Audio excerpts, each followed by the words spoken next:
though. How are you, Shank? I've been worse. You still stuck up, ain't you? Hey, don't do that. Don't let Daddy catch you doing that. He says you and your friends are trying to wreck our business.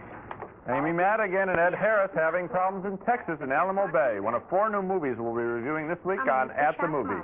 I'm Gene Siskel, film critic of the Chicago Tribune. And I'm Roger Ebert, film critic of the Chicago Sun-Times. In addition to Alamo Bay, we'll also be reviewing John Hurt and Terrence Stamp in a thriller named The Hit, Maggie Smith, Michael Palin, and a pig in an eccentric British comedy named A Private Function. And now Gene starts with Heartbreakers. Heartbreakers is a story of 2 male studs on the prowl in Los Angeles. They're best friends. One's a painter, the other's the son of a wealthy businessman. They both have problems with their careers and with their women. And in this scene, the 2 get together at an L.A. hamburger joint, only to have the painter's girlfriend walk in on the arm of another artist.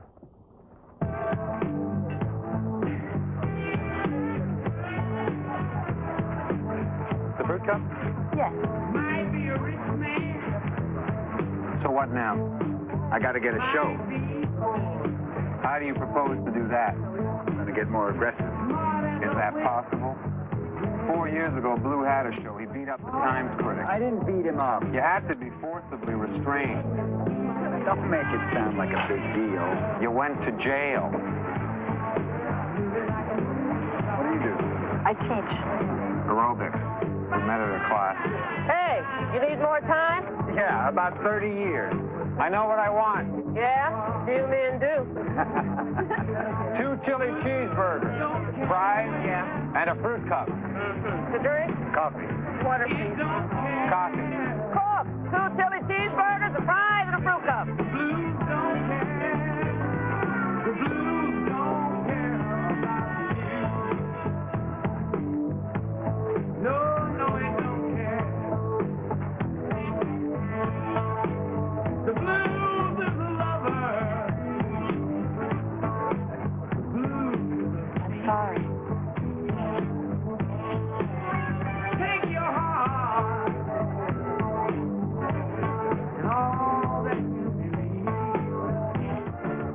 That's sort of tiring. As for the other love story in the picture, here the wealthy guy finds out that the French woman he loves is more interested in his best buddy.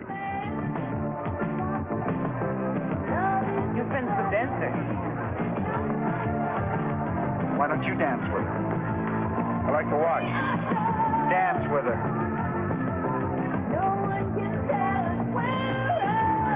Are you my friend? Are you my friend? Don't you know? Dance with her.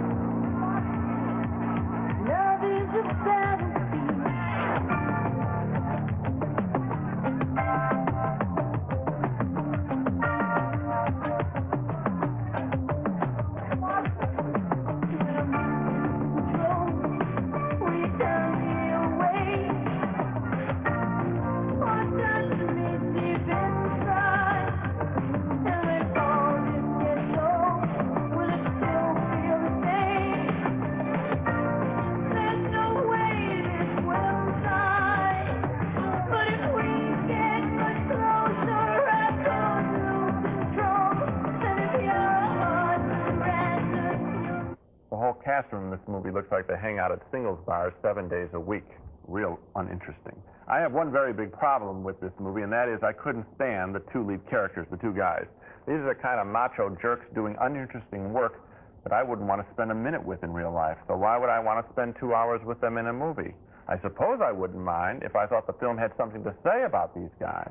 But except for a thoughtful final scene, which I did enjoy, these characters did absolutely nothing worth seeing. Their switching partners at the dance meant nothing to me. Their pain meant nothing to me. These guys are boors from the first minute to all but the very last minute. And I hated them for that, frankly, and that's why I didn't like Heartbreakers. Well, I like the movie a whole lot, and I think you're being pretty unfair to the movie. First of all, it's not just about those 2 guys, Peter Coyote and Nick Mancuso, although they are the 2 people that are the fulcrum for the plot. There are a lot of other interesting characters in this movie, all of whom hang out, I think, in that area of Los Angeles around Santa Monica. You got that artist, the thinning hair who walked in. You have Carol Wayne, the girl from The Tonight Show, who plays a model with a very heartbreaking story to tell, and her scene is one of the best scenes I've seen in the last year in the movie. And you have other people, too, and they all, of course they lead empty lives. Of course they're boring. Of course they're desperate. The movie is about that, and I thought it listened to them and saw them very clearly. Well, all I can say is that you have mentioned the most interesting elements, which are all on the periphery. I think the people they bump into and cross with are much more interesting than the two of them. But, Roger, these are the two guys that keep coming back scene after scene after scene, and they were uninteresting. I can see an interesting film about an uninteresting people. This isn't it. I think this film is worth taking a chance on. I think that, well, anyway, next at the movies, a hitman begins to ask himself if he can do the job. I'm not scared. You've got to be. Why? Because everyone else is? Because you are. Our next movie is named The Hit, and it's sort of a thriller, sort of a philosophical movie about what it means to be a hitman and what it means to be a victim. The movie stars John Hurt, that very fine British actor, as a hitman who has kidnapped an informer, a man who squealed on his criminal partners 10 years earlier. Now it's Hurt's job to kill him, but there are complications. For example, Hurt has a young partner who's attracted to a Spanish girl they picked up along the way, and in this scene, Hurt says he's going to kill her first. Out. ¿Qué pasa? Ay, ay, ay, así es la vida. Te pasa con andar queriendo lo que no va a ser para ti. No te enamores nunca, compañero. No te enamores, no te enamores, no te enamores.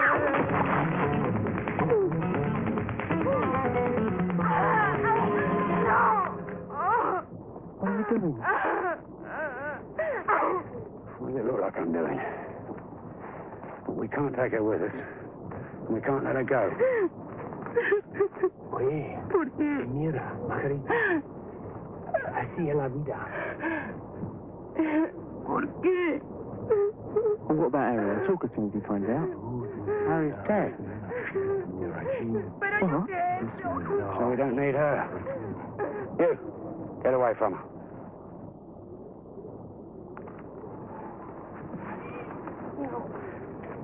No. No.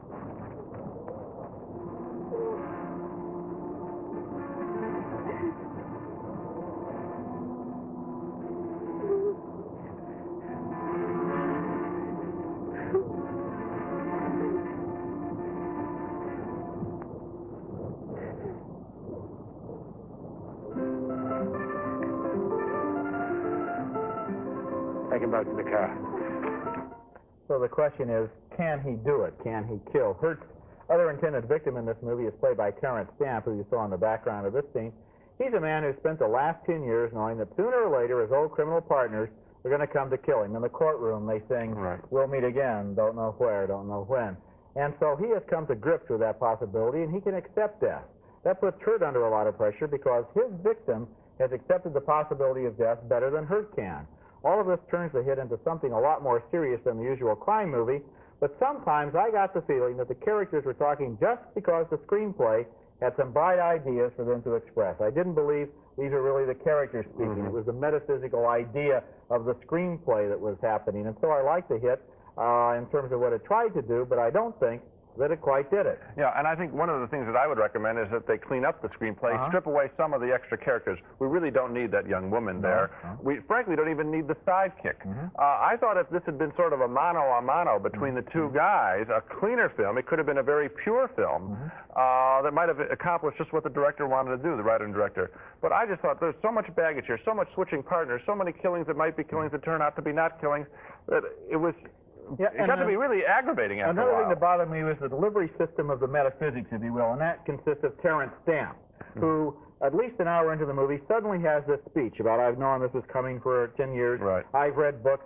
God, how many books I've read. Well, I must have read a whole library," he says, and then he practically quotes the whole library to us. Somehow, if that character had been established in the beginning as the kind of person he was, we wouldn't have to wait till halfway through the movie to have him come with a speech out of left field, which is allegedly going to give a philosophical spin to everything. Simpler would have been better. Coming up next at the movies, a film that's sort of a cross between two recent films, The River and The Killing Field. You gonna ride down Main Street with that Duke? He's not a duke. Yes, I am going to ride with him. Our next film is Louis Malle's Alamo Bay, and what a shock it is. Here is Malle, one of our finest directors, directing two solid young actors, Ed Harris and Amy Madigan, and what do you get with all that talent? A sappy, maudlin, tired movie called Alamo Bay about the problems a lot of Texas fishermen had 4 years ago when Vietnamese immigrants started competing with them for their jobs and for their money. Ed Harris plays one of the local rednecks in town, and Amy Madigan is his sometime girlfriend, and she winds up taking the side of one of the Vietnamese fishermen, and that enrages Ed Harris. Listen, quit this. You threatening me? I don't want you hurt.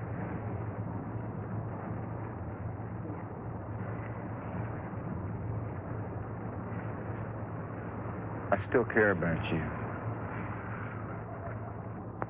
Shut down for a while.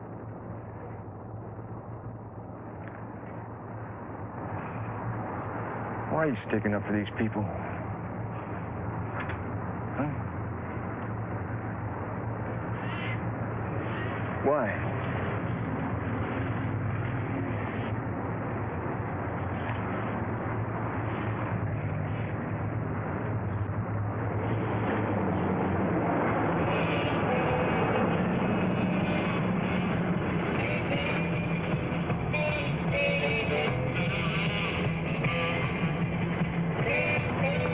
Go see Wally and Corpus. You gonna ride down Main Street with that Duke? He's not a Duke. Yes, I am gonna ride with him. Communist! And the violence escalates further when Ed Harris joins forces with the local Ku Klux Klan to attack the Vietnamese who only want the rights afforded to any American immigrant.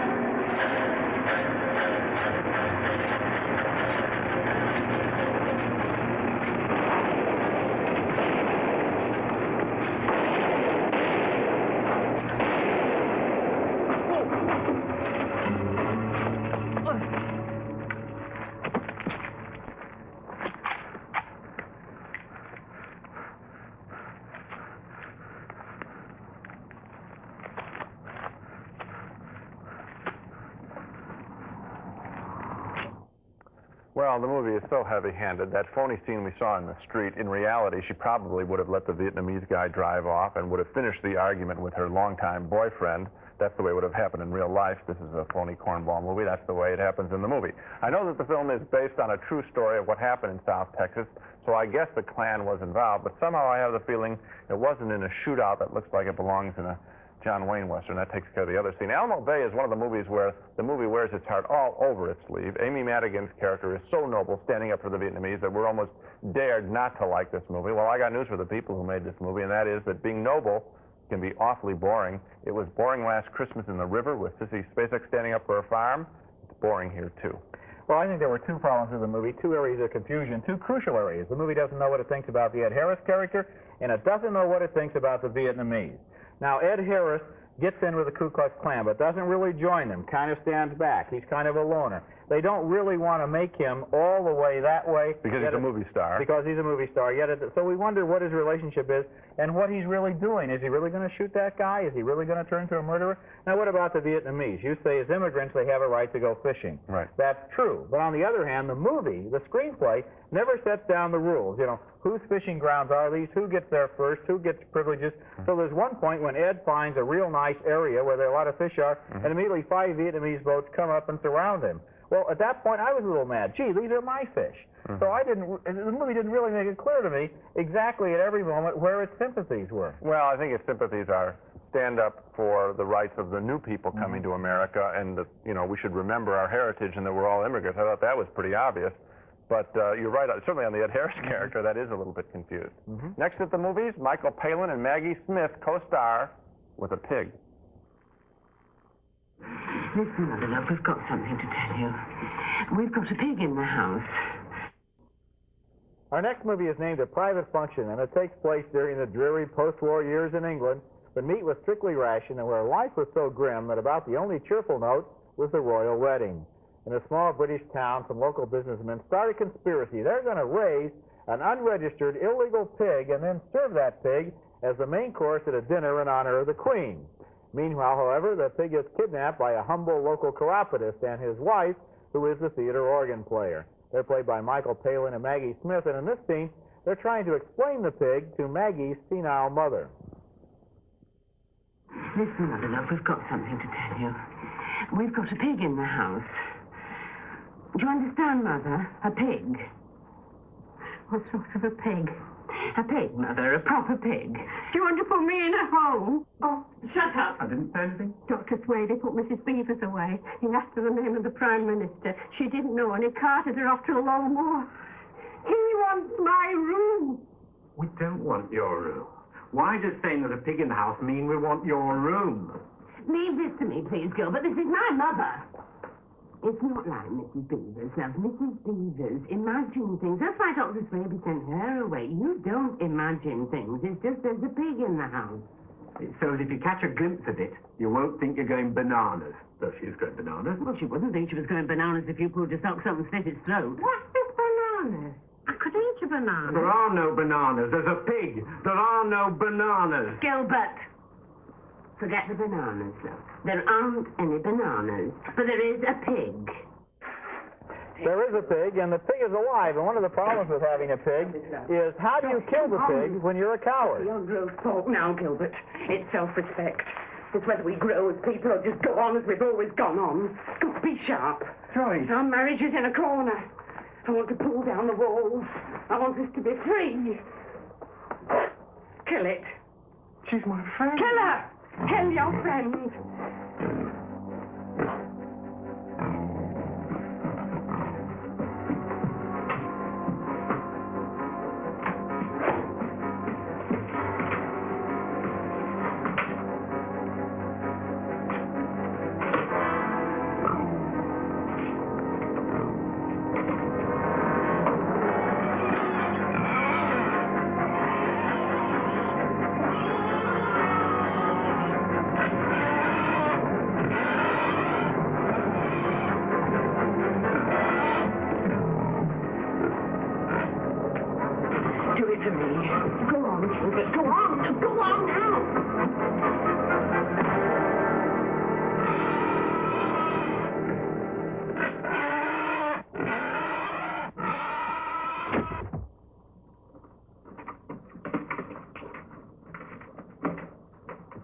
Joyce. Oh, my darling. I've cut my finger. This movie has the same kind of slightly skewed logical insanity of those classic British comedies, those great movies with Alec Guinness in them, like The Lavender Hill Mob and The Lady Killers. The movie is filled with people who are very proper and very peculiar, and they go to great lengths to do the right thing because they are secretly so fascinated by the wrong thing. This is a really funny movie, and the funniest thing about it, I think, is Maggie Smith, who is a woman who absolutely knows her mind and has this wimp of a husband who won't go after that pig with his chiropodist tools, in which it would take him about probably 6 months to kill the pig. There are wonderful things in this film. I like another thing that involves the clipping of a toenail. I mean, that whole scene in the beginning of the film had me on the floor. I mean, they're taking those toenails, and then the husband eats one of the cookies that had a toenail on it. I mean, that's just very, very funny. But the way it's done, I think in an American comedy you have big close-ups and big yucks and so forth. With the British comedy, it's all done with that timing and that restraint, and you're laughing because you know that these people exist. They exist. You believe they exist, and you also believe that just beneath the level of this, just beneath this veneer of respectability is utter madness. They've taken perfectly believable characters and thrown a pig among them. I mean, that's what's happened. The pig is going to die. That kind of sums it up. And then there's more stuff in it. There's a great thing about all these people rooting for this dinner. This dinner is very important to this town, and they want to be the chairman of the dinner committee and all that. And you know that's dead on and accurate. And it's absolute patriotism. They want to honor the Queen by breaking the law. Fabulous. Well, so much for a private function. Let's recap our reactions to all the movies on this show. We split widely on Bobby Ross's Heartbreakers. I thought the characters were jerks. Roger found their story and the supporting characters worthwhile. Neither one of us cared for the English thriller The Hit, too obscure for its own good. 2 downturned thumbs from us. And 2 more negative reactions to Louis Malle's insufferably noble Alamo Bay with its first-grade civics lesson. And we agreed that the English comedy A Private Function was a flat-out winner. 2 thumbs up and a lot of laughs for that one. So A Private Function is the one that I really like. A Private Function, and I think maybe this, you know, they're going to remake The Lady Killers. I don't know if they'll ever be able to remake that picture, but this might bring back the whole idea of the eccentric British comedy. I hope so. Next week, we're going to look at Lady Hawk, a romantic sword and sorcery adventure starring Matthew Broderick. That's next time, and until then, we'll see you at the movies.